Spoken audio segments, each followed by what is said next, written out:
tardes. Hoy en FECONews se considerarán los métodos de procesamiento que se usan para las cerámicas nuevas y las tradicionales. También se estudiará el procesamiento de los compuestos matriciales metálicos y los cerámicos. A continuación, los dejo con los titulares. ¿Sabe usted la diferencia entre las cerámicas nuevas y las tradicionales? Acá se lo contamos. Aprenda sobre el procesamiento de cerámicas tradicionales y de cerámicas nuevas. Conozca acerca de los CERAMEX, los nuevos materiales compuestos. Les explicamos el procesamiento detallado de los CERAMEX. Resaltaremos los aspectos más importantes que se deben tener en cuenta para el diseño de productos a base de materiales cerámicos y CERAMEX. Les haremos una retroalimentación de los temas tratados, propiedades y aplicaciones. Las cerámicas tradicionales se hacen a partir de minerales que se encuentran en la naturaleza, que incluyen alfarería, porcelana, ladrillos y cementos. Todos los otros productos se han desarrollado durante los últimos 40 años, constituyen lo que podríamos llamar nuevas cerámicas, las cuales se hacen a partir de materias primas producidas sintéticamente que cubren un amplio espectro de productos como herramientas de corte, huesos artificiales y entre otros. El material inicial para todos estos artículos son los polvos. Hoy en la sección Entérate nos encontraremos con el ingeniero Felipe Vargas, quien nos contará acerca del procesamiento de cerámicas tradicionales.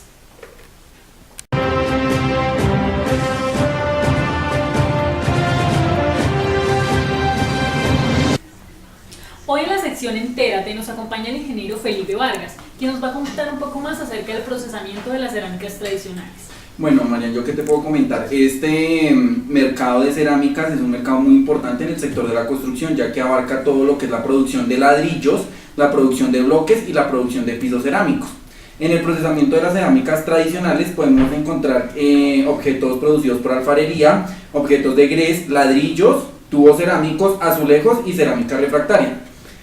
¿Se pueden fabricar otros productos? Claro, Marian, de manera artesanal podemos fabricar cosas como son todo lo que podemos encontrar en la cocina de cerámica, que son parte de ollas, podemos encontrar también lo que son los platos, los pocillos, algunas partes de cubiertos. Bueno, en la preparación de estas materias primas que usamos para la producción de cerámicos, casi siempre están basados en polvos. ¿Dónde se pueden conseguir estos polvos? Bueno, estos polvos los conseguimos a partir de los cerámicos o de las rocas que podemos extraer de las minas. Esas rocas que extraemos de las minas tienen que pasar por un proceso de triturado y de molienda para producir los polvos. Entonces, pues en sí el proceso de triturado es la ruptura de grandes trozos de cerámica provenientes de la mina. Según el tamaño de la roca, este proceso se puede hacer en distintas fases. Cada fase tiene aproximadamente una reducción de 3 a 6. Este proceso se realiza por compresión o por impacto con una superficie rígida con movimientos restringidos. El paso siguiente es la molienda. En este proceso se reduce, digamos, los granos que obtenemos del proceso de triturado, los reducimos a polvo. En la molienda se realiza abrasión por impacto con un medio duro o suelto como bolas para hacer este proceso hay 3 métodos. Tenemos el molino de balines, el molino de rodillos y un molino por impacto. En el molino de balines es digamos un cilindro que contiene varias esferas de un metal rígido, duro, y eso lo mezclamos con los granos que salen de la trituración, y eso lo ponemos en movimiento. Al ponerlo en movimiento, la fricción hace que se reduzca el tamaño del grano y se produzca el polvo. También tenemos el molino de rodillos. El material se comprime contra una mesa horizontal en la cual hay rodillos y así se produce el polvo. Y lo último es la molienda por impacto. Esta molienda se hace mover, digamos, los granos a una alta velocidad y que se estrellen contra una pared dura de metal, y esto hace que se produzcan los polvos. ¿El porcentaje de agua influye en la producción de cerámicos? Claro, Marian, eso influye demasiado, ya que, digamos, existe una clasificación de procesos a partir del porcentaje de agua. Nos vamos a un corto comerciales. Ya volvemos. Amor, ya es hora de cambiar el baño. ¿Será? ¿Ya viste la nueva colección de Alfa? No, ¿qué tal está? ¡Ay, solo mira! ¿Qué tal nuestra sala con piso nuevo? ¡Linda! O el baño con esta cerámica. ¡Increíble! Bueno, seguimos con nuestro invitado, el ingeniero Felipe Vargas. Bueno, Felipe, cuéntanos acerca de cómo se clasifican los procesos según su porcentaje de agua. Bueno, aquí podemos encontrar varios procesos según el porcentaje de agua debido a que esto le da plasticidad, que es como la facilidad de moldeamiento de la arcilla. Entonces los procesos de formado dependen de las proporciones de polvo y de agua. Algunos procesos requieren de alta fluidez, por lo que si se reduce el contenido de agua hay que aumentar la presión para producir un flujo similar. Por lo tanto, estos procesos se clasifican de cuatro maneras. Primero tenemos la fundición o vaciado deslizante, que contiene un 25 a un 40% de agua, el formado plástico con 15 a 25% de agua, el prensado semiseco con 10 a 15% de agua y el prensado seco con un 5% de agua o menos. Entonces tenemos la fundición o vaciado deslizante. En este se vacía una pasta dentro de un molde poroso de yeso, donde el agua de la pasta es absorbida por el yeso. Se forma una capa de arcilla firme en la superficie del molde. La pasta siempre debe ser lo suficientemente fluida para que pueda penetrar el molde. Luego tenemos la formación plástica. En esta categoría incluimos métodos manuales y métodos mecanizados. El primer método, que es manual, es el moldeo a mano. La creación del producto cerámico se da por la manipulación de una masa de arcilla plástica. ¿Estos procesos se siguen manteniendo? Bueno, María, como esta industria ha seguido creciendo, si tú siguieras manteniendo estas tradiciones, porque eso es un proceso tradicional, la tasa de producción sería muy baja. Entonces, ¿qué se hace? Este proceso prácticamente se ha mecanizado para tener unas altas tasas de producción que puedan suplir con la demanda del mercado. ¿Ok? Bueno, en este proceso a mano también tenemos el vaciado o moldeado a mano, que es un método similar, pero se utiliza un molde para generar la geometría. El proceso más común también es el torneado a mano, pero esta técnica, pues como te indicaba, se ha ido perdiendo debido a la alta tasa de producción, y esto no lo puede suplir. ¿Listos? El otro que tenemos dentro de la formación plástica es el prensado plástico. Este es un proceso de formación en el cual un pedazo de arcilla se prensa entre un molde inferior y un molde superior. Los moldes se hacen de un material poroso de yeso para que puedan absorber la humedad con la presión. Y el último proceso de esta categoría es la extrusión, que se usa para producir secciones largas con una sección transversal, continua y uniforme. El equipo de extrusión se utiliza un tornillo en el cual se mezcla y se empuja el material hacia un troquel que le da forma, o sea, que da la preforma para que podamos tener un objeto final. Luego tenemos el prensado semiseco, el cual usa alta presión para superar la baja plasticidad y así poder forzar el material dentro del troquel. Con frecuencia se producen rebabas porque, como es un proceso semiseco, uno no cuenta, digamos, no tiene estimado el valor total que tú vas a formar dentro del troquel. Entonces, digamos que el restante del material se sale por los bordes del troquel y eso produce unas rebabas. Por último tenemos el prensado seco, que generalmente, bueno, este es uno de los mejores, pero a la vez digamos que de cierta manera es dificultoso debido a que no tiene agua, entonces la plasticidad es complicada. También a este proceso, o sea, a este prensado seco, al material se le añaden lubricantes para evitar la adherencia al troquel. Como la arcilla seca no fluye durante el proceso, la geometría debe ser simple, no se forman rebabas y no ocurre contracción al secado debido a que tiene baja contenido de agua, con lo que se logran buenos acabados superficiales y buenas tolerancias dimensionales. Bueno, Felipe, cuéntanos cuál de estos 4 procesos consideras que sea más adecuado en cuanto a costos y diversos factores. Bueno, eso depende también de la pieza final que quieras obtener. Digamos, si es algo que vas a utilizar, que va a estar sometido a grandes esfuerzos, pues yo opinaría que el prensado seco, pero ese prensado sale muy costoso debido a las herramientas que se deben usar allá, debido a que estas se hacen en aceros de alto carbono y tienen que ser pues muy resistentes. En sí, el proceso más utilizado en la industria es el moldeado plástico, debido a que, digamos, ahí pues las herramientas son de bajo costo y puedes producir en masa. Bueno, Felipe, cuéntanos, ¿qué proceso sigue después del conformado? Bueno, después del conformado tenemos el proceso de secado, debido a que como la arcilla está húmeda, tenemos que eliminar toda esa humedad para poder tener una cerámica resistente. Al remover el agua de la arcilla húmeda, el volumen de la pieza se contrae En este proceso de secado se hace en dos etapas. La primera etapa, la velocidad de secado es rápida y constante. El agua de la superficie se evapora y la interior emigra a la superficie. En esta etapa ocurre la primera contracción. En la segunda etapa de secado se reduce la humedad hasta que los granos cerámicos quedan en contacto y ocurre poca o ninguna contracción. Esta etapa de secado se hace mucho más lento. El secado se hace en cámaras donde se controla la temperatura y la humedad. Si el agua se remueve demasiado rápido, puedes obtener una cerámica susceptible a grietas. ¿Listos, María? Felipe, ¿y qué factores influyen en el tiempo de secado? Bueno, el factor principal en el tiempo de secado es el grosor de la cerámica, debido a que la cantidad de humedad que hay, pues tiene que retirarse completamente. Después del proceso de secado tenemos el cocimiento o sinterizado. Este es un proceso de tratamiento térmico en el cual se sinteriza el material y se realiza en un horno cerámico. En el sinterizado se realizan uniones entre los granos cerámicos y esto va acompañado de densificación y reducción de porosidad, por lo tanto ocurre una nueva contracción. El cerámico se puede glasear para dar un mejor acabado por medio de un recubrimiento que hace más impermeable la pieza. Si la pieza es glaseada, tienes que hacer doble cocimiento. El glaseado se refiere a estas superficies lisas que podemos encontrar acá que pareciera que estuviera lacado, y esto es otra superficie cerámica que se hace de forma como un recubrimiento para la protección de la cerámica. ¿Listos?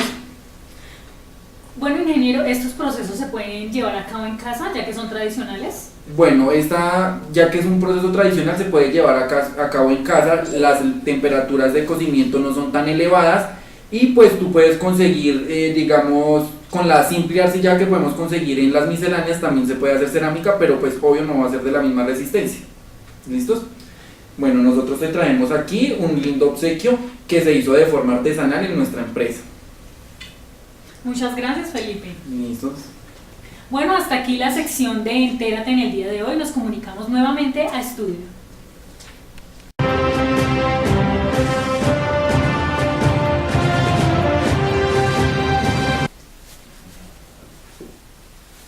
La secuencia de manufactura es muy similar entre las dos cerámicas, o sea, la nueva y la tradicional, debido a que la forma del material inicial es la misma, polvo.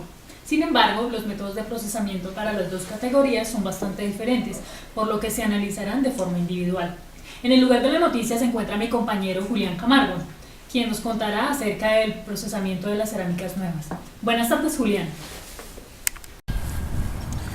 La primera fase de esto es la preparación de los materiales. Como la resistencia que se necesita para esto es mucho más grande que las cerámicas tradicionales, los polvos iniciales deben ser más homogéneos en tamaño y composición.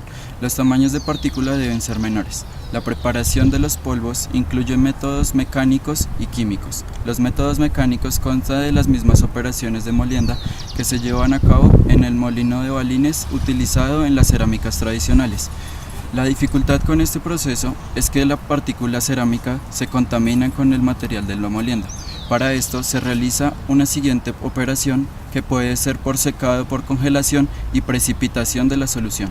El primero, el secado por congelación, las sales de un producto químico inicial apropiado se disuelven en agua, se rocian para rociarse y esta solución se integra con los cerámicos. Luego de esto se remueve la humedad de las gotas en una cámara de vacío. Los resultantes se descomponen por calentamiento para formar los polvos cerámicos. El secado por precipitación es otro método en el cual el compuesto cerámico se disuelve a partir del mineral inicial, permitiendo filtrar las impurezas del material. Luego de esto frecuentemente se utilizan aditivos como aglomerantes. El siguiente paso es el conformado. Muchos de los procesos de formado de las nuevas cerámicas han sido tomados de la metalurgia de polvos y de la cerámica tradicional. Los procesos que describiremos a continuación no se relacionan normalmente con el formado de cerámicas tradicionales, aunque varios de ellos se asocian con la metalurgia de polvos. El primero es el prensado en caliente. El prensado en caliente es similar al proceso seco, excepto porque el proceso se lleva a cabo a temperaturas elevadas, así el sinterizado del producto se realiza simultáneamente con el prensado. Esto elimina la necesidad de un paso de cocimiento adicional. Se obtienen densidades más altas, granos más homogéneos pero la vida útil del troquel se reduce por la abrasión de las partículas calientes contra la superficie del troquel. El segundo, el prensado isostático, tiene ciertas ventajas, ya que este proceso tiene una presión constante en todas las direcciones del material. El siguiente paso en el proceso es el sinterizado. Los nuevos cerámicos no necesitan proceso de secado, por lo cual comúnmente este paso es omitido. El proceso de sinterizado en los cerámicos se realiza a temperaturas de cerca de entre el 80 y el 90% del punto de fusión, lo que aumenta la dureza del material, hace mucho más homogéneas sus partículas y sus granos son mucho más resistentes. Por último, se realiza el proceso de acabados, para incrementar las precisiones dimensionales, mejorar los acabados de las superficies y hacer cambios menores en la forma de la pieza. Estos procesos se deben realizar con herramientas especiales, generalmente con diamante, ya que estos cerámicos son mucho más resistentes de lo normal.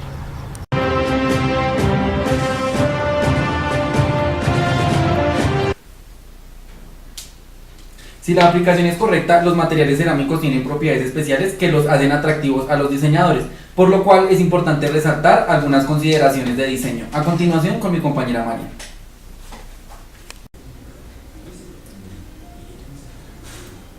Las consideraciones para el diseño de productos que se deben tener en cuenta son las siguientes.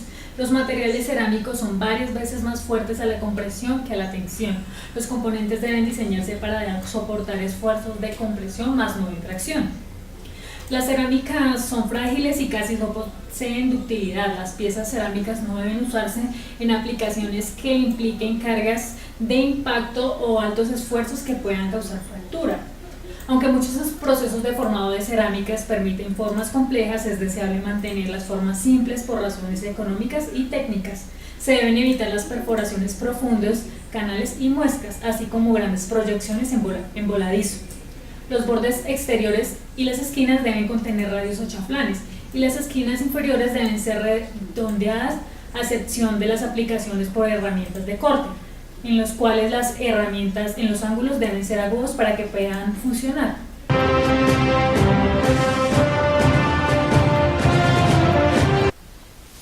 Las investigaciones emprendidas con el fin de desarrollar un nuevo material en el que se combinasen las buenas propiedades de los productos cerámicos y los metálicos, se condujo al descubrimiento de los materiales constituidos por una composición heterogénea de metales o aleaciones de una o más fases cerámicas.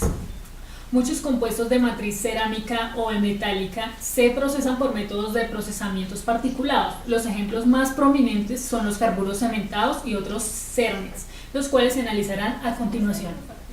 Última hora, nos comunicamos con nuestra corresponsal Alejandra Díaz, quien nos ampliará la información acerca del incidente en una fábrica de cérmenes de la NASA.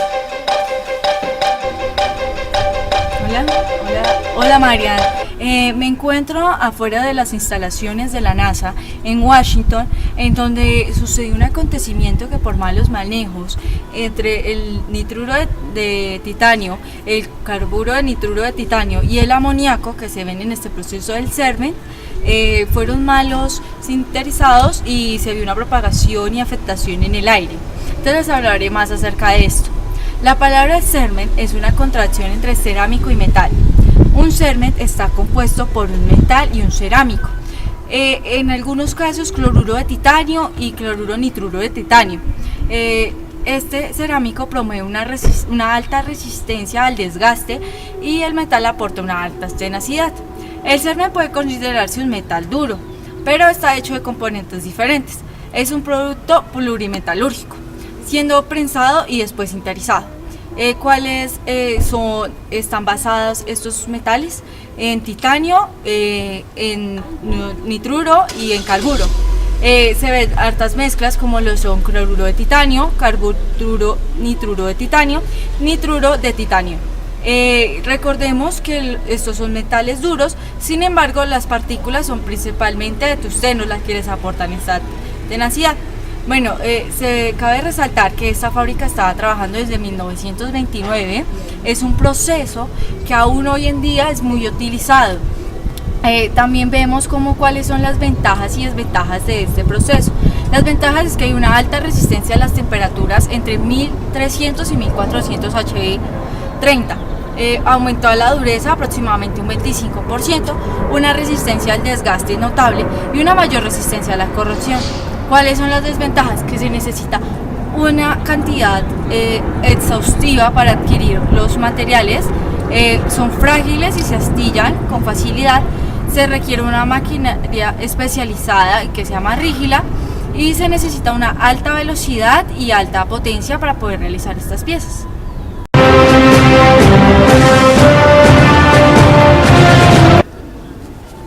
Los carburos cementados son materiales activos para muchas aplicaciones industriales, debido a la composición de propiedades físicas y mecánicas, a la combinación química que tienen y a su excelente resistencia al desgaste.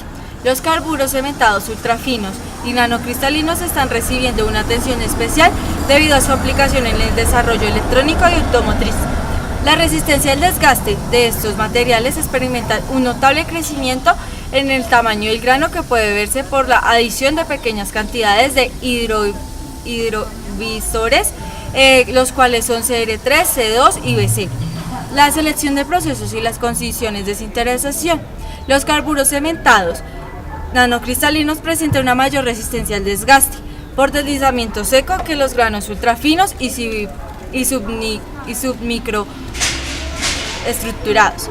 En seco que invisores de crecimiento de grano a la mezcla comercial se ha confirmado en la vida efectiva para incrementar la resistencia al desgaste, especialmente cuando se usa proporciones desde el 1%. Se utiliza PVC como afilador. La naturaleza plástica o elástica de las asperezas, en contacto me comentan que está saliendo el ingeniero. Vamos a preguntarle. Ingeniero, ¿qué nos puede decir de lo que está pasando aquí en la fábrica? No, mira, la situación ya fue controlada bajo todos los estándares de seguridad y no puedo darte más información al respecto. Permiso. Bueno, ingeniero, muchas gracias. Aquí acaba nuestra transmisión. Vamos con Marian en el estudio. A continuación se resumirán los temas tratados haciendo énfasis en las propiedades y aplicaciones de los materiales cerámicos y cérvix.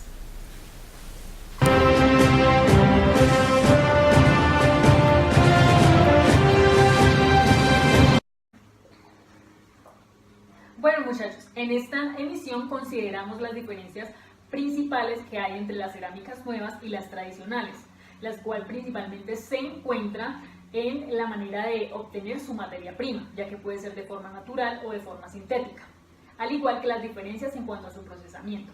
Es importante resaltar las consideraciones que se deben tener en cuenta antes de someter a estos materiales a diversos esfuerzos para una aplicación requerida.